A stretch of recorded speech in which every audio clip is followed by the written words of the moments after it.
After reviewing several 27-inch 4K 120Hz monitors, it's time to move up to 32, and today we start with the ViewSonic Elite XG320U.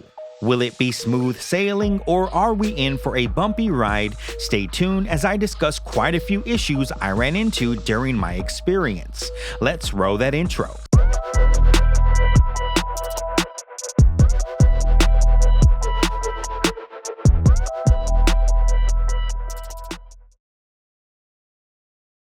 What's up, YouTube universe? This is Jacob Dark. If you're new to the channel, smash that subscribe button and that notification bell, especially if you're looking for more reviews on the latest tech-related gear, and help me reach my current goal of 25,000 subscribers. As always, check the links in the description of this video, as I always post the lowest possible prices I could find on whatever products I'm covering. Now, let's not waste any more time and get into today's video.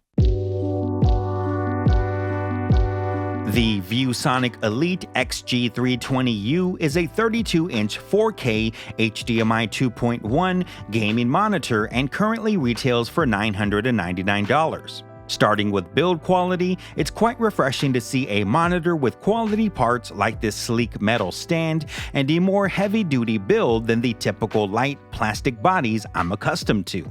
You'll find a cable management hole on the neck with plenty of circumference to fit all your necessary cables, a flip-out headphone holder on the side, and a nice big hexagon-shaped LED on the back, which puts out decent light, though not as bright as some other monitors I've seen.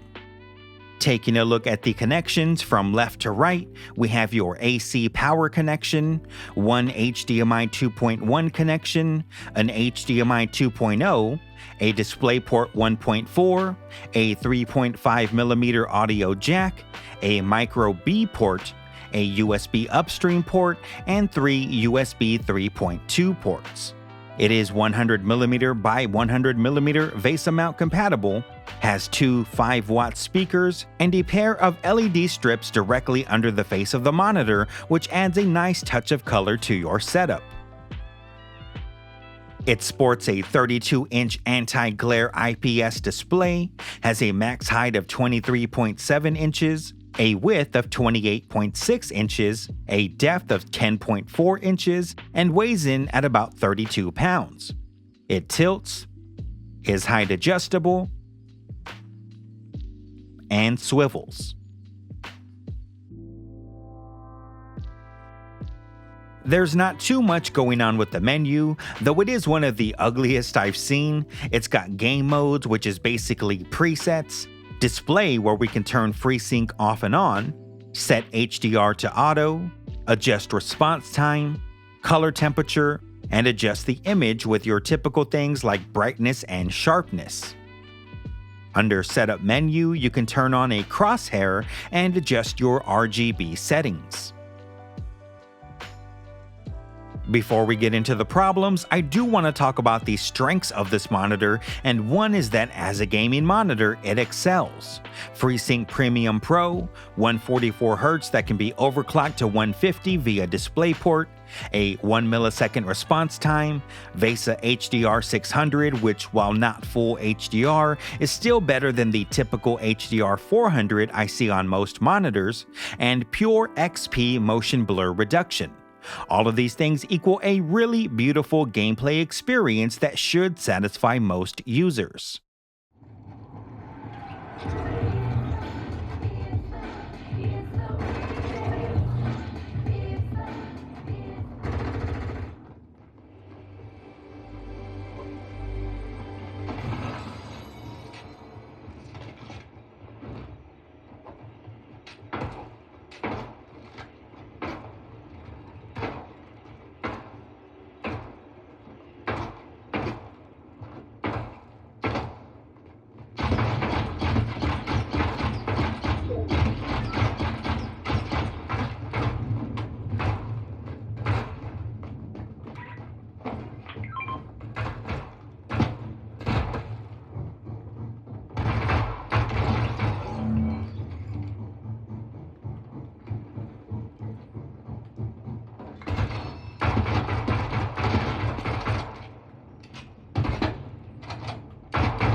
Gameplay is superb on this monitor, there's no doubt about it, and when it comes to photo editing, it's an absolute beast. With 99% sRGB and Adobe RGB, you're getting a great color gamut professionals need. Here are just a few sample images from a recent session I fully edited on this monitor.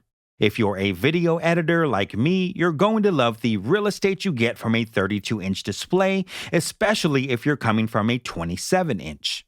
With so much going for it, it's time to discuss the unfortunate shortfalls I've come across.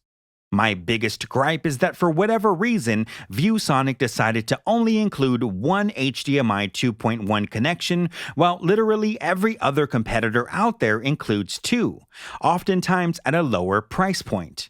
That alone makes this monitor hard to recommend over the competition. I've also found the black levels to be quite bad. Take a look at this shot from the Everyday Dad. You can see the harsh lines in the background that should be smooth and not visible to the eye. The same with my Samsung G70A versus Asus VG28U review. During the backlight bleed segment, it just looks bad. I've tried changing preset modes and adjusting the settings, but have not found a way to remedy this. Another issue I've encountered is whenever I'm editing in Photoshop, I always get these random screen flickers and flashes when I'm processing effects or doing basic skin correction. A similar issue happens in Premiere Pro. Anytime I'm playing back footage, the screen has this constant flicker going on. Though I wasn't able to capture it on camera, the screen can also randomly spaz out and go black for a few seconds when watching YouTube videos or when opening up a new page. I've checked connections and swapped out cables to no avail. Now, this could simply be a defective monitor, so just to be sure, I'm sending this one back and getting a replacement unit so I can test that model and see if I get the same results. So let's cut for now and pick back up when the new one gets here. Now that we've gotten the replacement, let's cross our fingers and hope for the best. If the condition of the boxes tell us anything, top one being the old one, we may just see some improvement. Let's get it connected.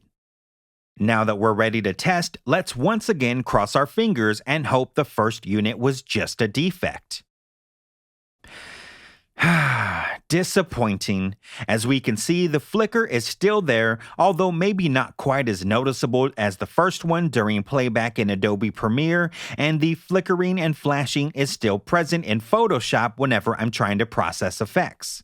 In the last month, I've used the Alienware AW3420DW, the Samsung G70A, the Asus VG28U, and not one of these monitors had this issue. So, due to its poor quality control, I cannot recommend this monitor for editors, and because it's only got one HDMI 2.1 connection, plus the $999 price tag, I can't recommend it for gamers either. If you're on the hunt for a solid 32-inch monitor, I've got the MSI Optics MPG321U RQD on the way, so stay tuned for that coming soon.